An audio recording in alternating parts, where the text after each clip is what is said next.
નમસ્કાર મિત્રો, હું મોહન ગઢવી ગુજરાતી દુનિયા યુટ્યુબ ચેનલમાં ફરી એકવાર આપ સૌ મિત્રોનું હાર્દિક સ્વાગત કરું છું. મિત્રો, હાલમાં આખા ગુજરાતમાં વરસાદનો બરોબરનો માહોલ જામ્યો છે, ત્યારે ફરીથી આગામી સમયમાં ચોમાસાની ગતિવિધિ કેવી રહી શકે છે તે અંગે અંબાલાલ પટેલે આગાહી કરી છે, જે હાલમાં ખૂબ જ વાયરલ થતી જોવા મળી રહી છે. તો આગામી સમયમાં વરસાદને લઈને અંબાલાલ પટેલે શું આગાહી કરી છે, આજના આ વિડીયોમાં આપણે ખૂબ જ વિસ્તારપૂર્વક વાત કરવાની છે. આજની તારીખમાં કયા કયા વિસ્તારોમાં વરસાદ પડી શકે છે, આવા તમામ પ્રશ્નો ઉપર વિસ્તારપૂર્વક વાત કરવાની છે. માટે વિડીયોને છેલ્લે સુધી જોવા તેમજ લાઇક અને શેર કરવા ખાસ વિનંતી. અને જો તમે આ ચેનલ ઉપર પહેલી વાર આવ્યા છો તો હમણાં જ ચેનલને સબસ્ક્રાઇબ કરી લેજો. તો ચાલો આજનો આ મહત્વપૂર્ણ વિડીયો શરૂ કરીએ.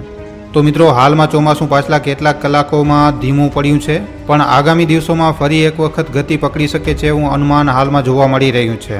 રથયાત્રા દરમિયાન હવામાન કેવું રહેશે અને ફરી વરસાદનું જોર કઈ તારીખથી વધી શકે છે તે અંગેની માહિતી પણ અંબાલાલ પટેલે આપી છે. પોતાની નવી આગાહીમાં અંબાલાલ પટેલે 7મી જુલાઈ માટે વરસાદની શક્યતાઓ વ્યક્ત કરી છે. અમદાવાદ સહિત મધ્ય ગુજરાતના ભાગોમાં વરસાદ ખાબકશે.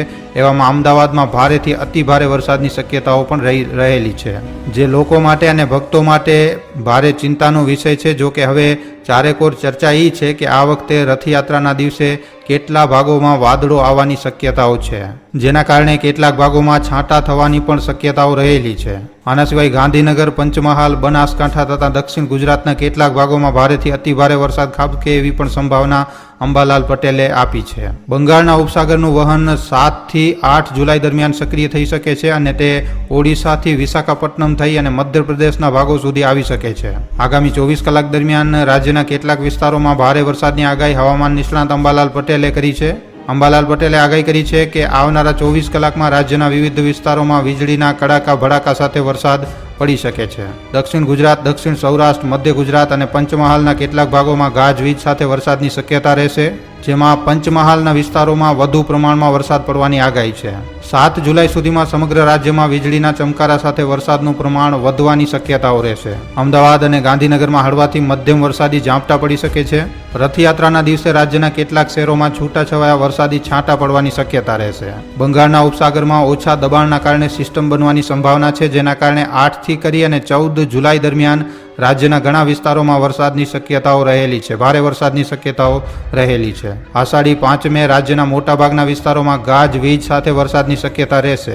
એના પછી 15 તારીખે બંગાળના ઉપસાગરમાં વધુ એક લો પ્રેશર સિસ્ટમ બનશે, જે ગુજરાત રાજ્યમાં વરસાદ લાવશે. પછી તારીખ 25 જુલાઈ સુધી દક્ષિણ ગુજરાત, દક્ષિણ સૌરાષ્ટ્ર અને મધ્ય ગુજરાતના ભાગોમાં ભારે વરસાદની શક્યતા છે. રાજ્યના કેટલા ભાગોમાં પૂર જેવી સ્થિતિનો પણ નિર્માણ થવાની શક્યતાઓ દર્શાવવામાં આવી રહી છે. રાજ્યના 3 જિલ્લાઓમાં આજે ગાજવીજ સાથે ભારે વરસાદનું હવામાન વિભાગનું અનુમાન છે. સુરત, નવસારી અને વલસાડમાં આજની તારીખમાં ભારે વરસાદ પડી શકે છે. આજે એટલે કે ગુરુવારે સુરત, નવસારી, વલસાડ, દમણ, દાદરાનગર હવેલીમાં ભારે વરસાદની શક્યતા રહેશે. સંઘ પ્રદેશ દમણ અને દાદરાનગર હવેલીમાં પણ વરસાદનું યલો એલર્ટ છે. તો પ્રવાસના સ્થળ દીવમાં પણ હળવોથી મધ્યમ વરસાદની શક્યતા રહેશે. ઉત્તર ગુજરાતના બનાસકાંઠા, પાટણ, મહેસાણા, સાબરકાંઠામાં વરસાદ વરસી શકે છે. વરસાદ તો ગાંધીનગર, ખેડા, આણંદ, અમદાવાદ, પંચમહાલ અને દાહોદમાં પણ વરસાદની શક્યતાઓ રહેલી છે. કચ્છ અને સૌરાષ્ટ્રના વિસ્તારોમાં હજી આગામી 2 દિવસ સુધી હળવાથી મધ્યમ વરસાદની શક્યતા રહેશે. છૂટાછવાયા વિસ્તારોમાં શક્યતા રહેશે. કચ્છના છૂટાછવાયા વિસ્તારોમાં હળવા મધ્યમ વરસાદની શક્યતા રહેશે. ઝાપટા રૂપે વરસાદ થઈ શકે છે. પછી રાજકોટ, જામનગર, પોરબંદર, જૂનાગઢ, અમરેલી, ભાવનગર, મોરબી, દ્વારકા, ગીર સોમનાથ અને બોટાદ જેવા વિસ્તારોમાં પણ વરસાદની શક્યતાઓ રહેલી છે આગામી 2 દિવસ દરમિયાન. અંબાલાલ પટેલે જણાવ્યું છે કે ગુજરાત ઉપર આ વખતે વરસાદ એક વિધ્વંસ બનીને ત્રાટકી શકે છે. ખાસ કરીને આગામી 2 દિવસ તો ગુજરાત પર એક અલગ જ સંકટ તોડાઈ રહ્યું છે. આગામી 2 દિવસ મધ્ય ગુજરાતના ભાગોમાં મધ્યમથી ભારે વરસાદી ઝાપટાઓની આગાહી તેમણે કરી છે. હવામાન નિષ્ણાત અંબાલાલ પટેલે રાજ્યમાં ગાજવીજ અને ભારે પવન સાથે વરસાદની આગાહી કરી છે. તેમણે કહ્યું કે ઉત્તર અરબ સાગરનું બનતું સાયક્લોનિક સર્ક્યુલેશન ગુજરાતને અસર કરશે અને અસર એવી કરશે કે ગુજરાતના ઘણા જિલ્લાઓની આના કારણે સ્થિતિ ખરાબ થઈ જશે. એક પછી એક લો પ્રેશરના કારણે જુલાઈમાં ભારેથી અતિ ભારે વરસાદ રહેવાની શક્યતા અંબાલાલ પટેલે દર્શાવી છે. ગુજરાતમાં હાલમાં શ્રીકાર વરસાદ વરસી રહ્યો છે. હાલમાં સૌરાષ્ટ્ર અને દક્ષિણ ગુજરાતમાં સારો વરસાદ વરસી રહ્યો છે. ત્યારે અંબાલાલ પટેલે જુલાઈના આગામી દિવસોમાં કેવો વરસાદ થશે તે અંગેની પણ આગાહી કરી છે. આ સાથે તેમણે ગુજરાતમાં આગામી 12 કલાક કેવો વરસાદ પડશે તેની પણ મોટી આગાહી કરી છે. હવામાન નિષ્ણાત અંબાલાલ પટેલે પોતાની આગાહીમાં જણાવ્યું કે આગામી 12 કલાકમાં કચ્છના ભાગોમાં વરસાદ રહેશે. આની સાથે અંબાલાલ પટેલે આગાહી કરતા જણાવ્યું કે મહેસાણા અને વિરમગામ, કલોલ, કડી, બહુચરાજીમાં ભારે વરસાદનું અનુમાન કરવામાં આવ્યું છે. આની સાથે દેત્રોજ, વિઠલાપુર, સાણંદ, બનાસકાંઠા, પાટણમાં ભારે વરસાદની શક્યતા રહેશે અને નાની નદીઓમાં પૂર થશે, ભારે પાણીની આવક થવાનું અનુમાન છે. હવામાન નિષ્ણાત અંબાલાલ પટેલે 5 થી કરી અને 12 જુલાઈમાં કેટલાક ભાગોમાં ભારેથી અતિભારે વરસાદની શક્યતા રહેશે એમ જણાવ્યું છે. આની સાથે તેમણે જણાવ્યું છે કે કેટલાક ભાગોમાં પૂર આવી શકે છે. આહવા, ડાંગ, વલસાડમાં ભારે વરસાદની શક્યતા રહેશે. દક્ષિણ ગુજરાતના અન્ય ભાગોમાં પણ ભારે વરસાદ થવાની સંભાવના રહેશે. આની સાથે તેમણે જણાવ્યું કે જુલાઈ અને ઓગસ્ટ માસમાં સારો વરસાદ થવાની શક્યતા રહેશે. નર્મદા નદી 2 કાંઠે થવાની શક્યતા રહેશે. સાબરમતી નદીમાં પણ પાણીનો આવરો આવવાની સંભાવના રહેશે. તાપી નદીનું જળસ્તર પણ વધશે. કેટલીક નદીઓમાં પૂર આવવાની શક્યતા રહેશે. મિત્રો, જુલાઈ મહિનાના પ્રથમ દિવસે ગુજરાત સહિત દેશભરમાં ચોમાસું એક્ટિવ થઈ ચૂક્યું છે. આ વખતે દેશમાં જૂનમાં ચોમાસામાં 11% જેટલી ઘટ વરસાદની જોવા મળી છે.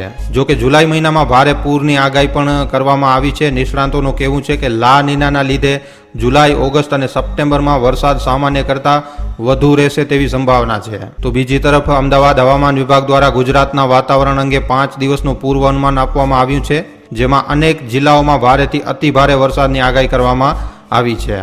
આની સાથે 5 દિવસ સમગ્ર ગુજરાતમાં થંડરસ્ટોર્મની આગાહી છે અને પવનની ગતિ 45 થી 55 કિલોમીટર પ્રતિ કલાકની રહેવાની શક્યતા હવામાન વિભાગ દ્વારા વ્યક્ત કરવામાં આવી છે. હવામાન વિભાગે આજે મિત્રો વરસાદી સ્થિતિ વિશે જણાવતા કહ્યું કે આજે રાજ્યના કેટલાક વિસ્તારોમાં અતિભારે વરસાદ રહેવાની આગાહી છે, જેમાં સુરત, નવસારી, વલસાડ, દમણ, દાદરાનગર હવેલી, જામનગર, જૂનાગઢ, પોરબંદર, અમરેલી, દ્વારકા, કચ્છ સહિતના જિલ્લાઓમાં ગાજવીજ સાથે વરસાદ પડી શકે છે.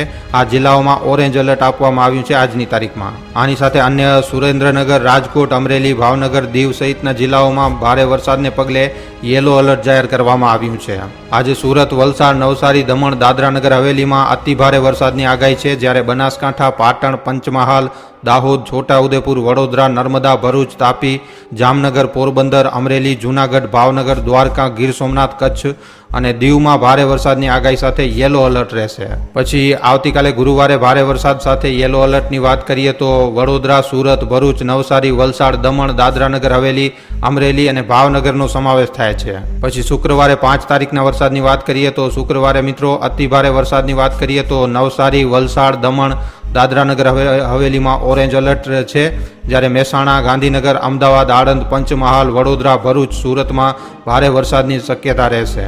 સુરેન્દ્રનગર, અમરેલી, ભાવનગર, બોટાદમાં ભારે વરસાદની આગાહી સાથે યેલો એલર્ટ રહેશે 5 તારીખના રોજ. મિત્રો, નોંધનીય છે કે હવામાન વિભાગના જણાવ્યા મુજબ દેશમાં જૂન મહિનામાં પડેલો વરસાદ છેલ્લા 5 વર્ષોમાં સૌથી ઓછો વરસાદ છે. હવામાન વિભાગના જણાવ્યા મુજબ જૂન મહિનામાં સરેરાશ 165.3 mm વરસાદ પડતો હોય છે. તેની સામે આ વર્ષે 147.3 mm વરસાદ જ નોંધાયો છે.